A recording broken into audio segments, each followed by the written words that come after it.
হে hello guys, চলে এলাম আমার খেলার খবর চ্যানেলে বিগ আপডেট নিয়ে।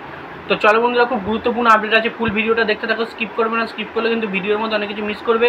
এবং এই খেলার খবর চ্যানেলে যারা নতুন আছে অবশ্যই খেলার খবর চ্যানেলটাকে সাবস্ক্রাইব করে পাশে থাকো এবং পাশে থাকা বেল আইকন ঘন্টাটাকে ঢং করে বাজিয়ে দাও। বেশি বেশি লাইক এবং কমেন্ট করে দাও যাতে মোটিভেট হয় এই খেলার খবর চ্যানেলে আমি ফার্স্ট আপডেট দিতে পারি।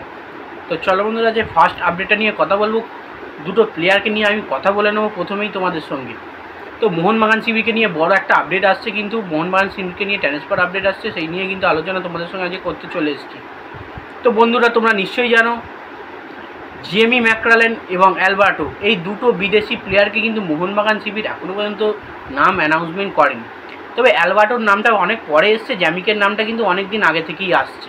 তো সেক্ষেত্রে জ্যামি ম্যাকরালেনের কিন্তু তার মেলবোর্ন সিটির সঙ্গে কিন্তু গতকাল তার চুক্তিপত্র পুরোপুরি শেষ। এখন সে কিন্তু পুরোপুরি ফ্রি এজেন্ট আছে। মোহনবাগান শিবির চাইলে কিন্তু তার নাম অ্যানাউন্সমেন্ট করতে পারে।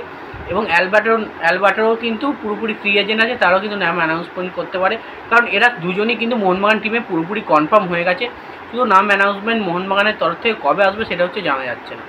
তো সেরকমই একটা আমার মনে হচ্ছে মোহনবাগান শিবির থেকে কোনো কিছু ঠিক করা হয়েছে, একটা সেরা দিন বা সেরা সময়ের মধ্যে কিন্তু তারা কিন্তু এই দুটো প্লেয়ারের নাম অ্যানাউন্সমেন্ট করবে এবং জার্সির নাম করবে এবং ডিল ডান যে তারা যে সই করছে দলে, যেমন আপিওয়াল আলতেটা হঠাৎ করে হয়েছে সেরকম কিন্তু এদের দুজনেরও করবে। মানে একটা কোনো রকম একটা বিশেষ দিন রাখবে, সেই বিশেষ দিন রেখে কিন্তু অবশ্যই সেই দিনে নাম ঘোষণা করবে।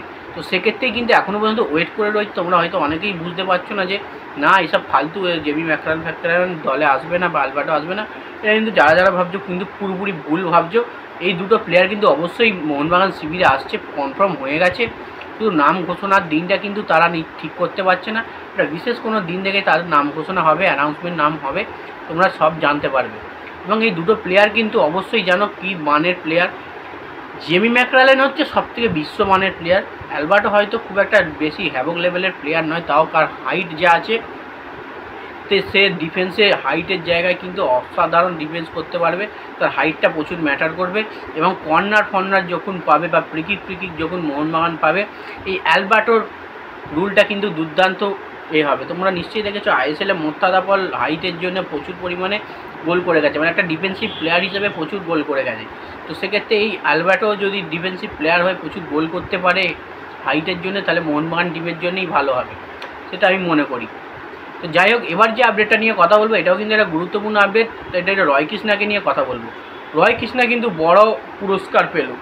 মানে বড় পুরস্কারটা কীভাবে রয় কৃষ্ণা পেল, তো তোমরা নিশ্চয়ই জানো রয় কৃষ্ণা এখন কিন্তু তার দেশের হয়ে খেলছে। মানে সে চলে গেছে দেশের মানে কি ক্লাবে যে ক্লাবে খেলে সেই ক্লাবের হয়ে খেলছে। সেই ক্লাবের হয়ে কিন্তু রয় কৃষ্ণা 5টা গোল ইতিমধ্যেই করে ফেলেছে। অসাধারণ। প্রায় 2 থেকে 3টে ম্যাচ, 2টো ম্যাচ মনে সামস খেলে কিন্তু 5টা গোল করে ফেলেছে রয় কৃষ্ণা। এবং সে কিন্তু এই 5টা গোল করার ক্ষেত্রে সে কিন্তু একটা সেরা পুরস্কার পেল তাদের দেশে। তো তোমরা বুঝতেই পারছো তাহলে রয় কৃষ্ণা কী মানের বিদেশি প্লেয়ার, কী মানের প্লেয়ারকে কিন্তু মোহনবাগান নিয়ে এসেছিল। সেখান থেকে কিন্তু চারদিকে চারিয়ে রয় কৃষ্ণা খেলছে। যে দলের হয়ে খেলছে সেই দলকে কিন্তু সেই ফাইনাল বা ফাইনালে তুলছে।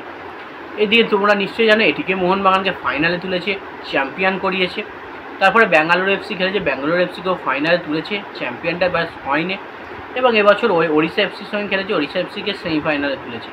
তো যাই হোক, তোমরা বুঝতেই পারছো রয় কৃষ্ণার কিন্তু রুল প্রচুর, রয় কৃষ্ণার গোল ক্ষমতা প্রচুর। একটা আইএসএল নয়, একটা সেরা স্ট্রাইকার, মানে ওদের দেশের বলো বা আইএসএলের বলো বা ডুরান্ড কাপ বলো, আই লিগ বলো, যারই বলো, একটা সেরা বিদেশি স্ট্রাইকার হলে রয় কৃষ্ণা, যার গোল মেসিং বলা চলে।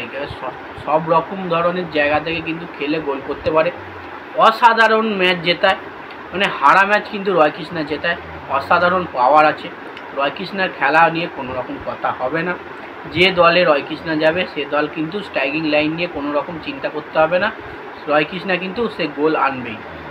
তো যাই হোক, এই ছোট্ট করে আপডেটগুলো ছিল জেমি ম্যাকরালেন এবং অ্যালবার্টোর নাম অ্যানাউন্সমেন্টের দিনটা ঠিক আপডেটটা এলেই তোমাদেরকে আমি জানিয়ে দেবো, বা নাম অ্যানাউন্সমেন্ট হয়ে গেলে তো অবশ্যই তোমাদের সেরা ভিডিও আসছে, তোমরা জানতে পারবে। তো সেক্ষেত্রে কিন্তু একটা ছোট্ট আপডেট তোমাদের নিয়ে এলুম। তো চলো বন্ধুরা, বাই, নেক্সট ভিডিও দেখা হচ্ছে। আর 2000 সাবস্ক্রাইব তাড়াতাড়ি করে দাও। কেন বলছি, এখনও একটা সাবস্ক্রাইব বাকি 2000 সাবস্ক্রাইব হতে। তাড়াতাড়ি প্লিজ 2000 সাবস্ক্রাইব করে দাও, আর একটা বাকি। খুব খুশি হব, মোটিভেট হব, কারণ একটার জন্য এখনও পর্যন্ত 2000 হয়নি। বাই, নেক্সট ভিডিও দেখা হচ্ছে।